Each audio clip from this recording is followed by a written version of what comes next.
Hey friends, and welcome back to another Kitchen Table Talk with Wendy Bender. I am Wendy with Inspire Ministries, and I am so glad that you are here today.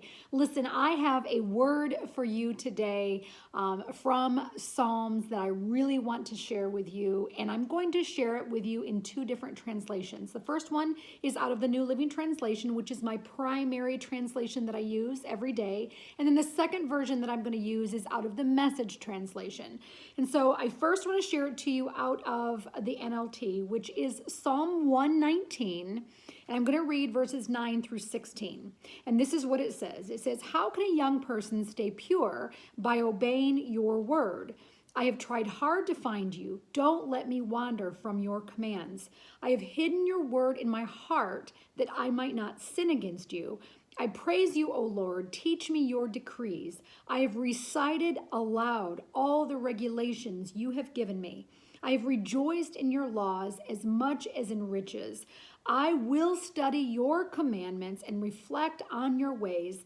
I will delight in your decrees and not forget your word." Sorry about that. I had to swallow there. So that is super good, right? Really, really good word. And I love Psalm 119. 119 is the longest psalm in the book of Psalms, and it is priceless. It is so filled with so many nuggets of truth and so many words of wisdom that we can walk away with. And what I want to do right now is I want to read it to you out of the Message translation. I want to show you two things out of this particular translation that I got differently than had I only read this one singular translation. So, out of the Message version, it says this: "How can a young person live a clean life? By carefully reading the map of your word. I'm single-minded in pursuit of you. Don't let me miss the road signs you've posted.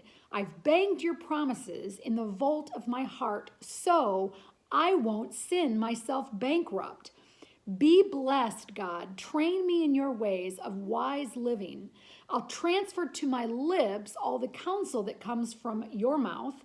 I delight far more in what you tell me about living than in gathering a pile of riches. I ponder every morsel of wisdom from you. I attentively watch how you've done it. I relish everything you've told me of life. I won't forget a word of it." I love this so much, but I've got to tell you two things that stood out to me more than anything else. Now, one of the things that you may have heard me say, if you've been here for any length of time, is that Jesus was famous for two major lines that he said in the Gospels. We hear Jesus say, twice found in the book of John, we find twice he says, "I only say what I hear the Father say, and I only do what I see the Father do." And it's very interesting that he says this. In other words, I have come with a mission, and that is to proclaim the news of my Father, to tell of his goodness and be a living example of him to the world. And so it was really important that Jesus said, "I only do what I see him do." In other words, the example of the actions that he does.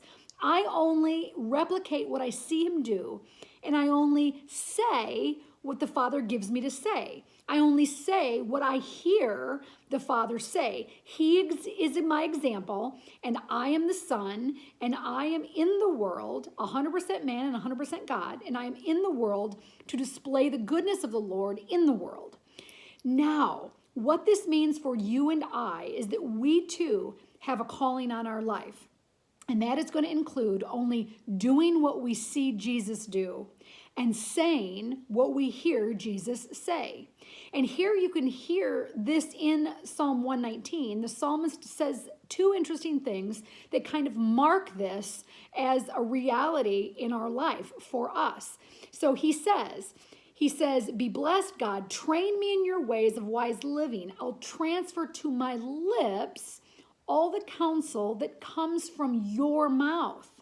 In other words, I am only going to say what I saw Jesus say. I am only going to use him as my guide, and I am going to only behave in the way that he behaved. So I'm only going to say the words that I saw Jesus say, that I heard Jesus say while he was here. That makes the study of the Gospels so important for us. What is it that Jesus said? How did he talk to his disciples? How did he talk to the Pharisees? How did he talk with those who didn't believe in him, right? So it becomes for us to have to say only what we hear Jesus say. And then he says something else. He says, I ponder every morsel of wisdom from you. I attentively watch how you've done it. And so for us, the same has to be true, that we need to watch and read in the scriptures. How is it that Jesus did it while he was here? You know, he gave us the possibility. He was 100% God and 100% man. And he said when he left this earth to ascend with the Father, he said, greater works will you do than I've done here on the earth. Greater works will you do than I did. And so that leaves us with a great responsibility to do what he did and to say what he said. And so I just encourage you today to lend an ear to Jesus. How is it that he spoke to people that he loved? How is it that he spoke to the disciples that followed him? How did he speak to the ones who would go against him, who would later betray him, who didn't believe in him when he had come? And then what did he do?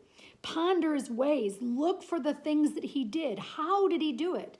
How did he behave? How did he handle circumstances that were difficult? How did he handle crisis? How did he deal with people that didn't think like him and didn't want anything to do with him? How did he handle those situations? That is the guide for our life, for you and I. That you and I are to behave like Jesus, who said, I only do what I see the Father do, and I only say what I hear the Father say. Is that how we are living our life? Anytime anybody asks me, what do I do in a situation? I say, I point them back to the Bible. I point them back to the Gospels, and I say, what is it that Jesus did?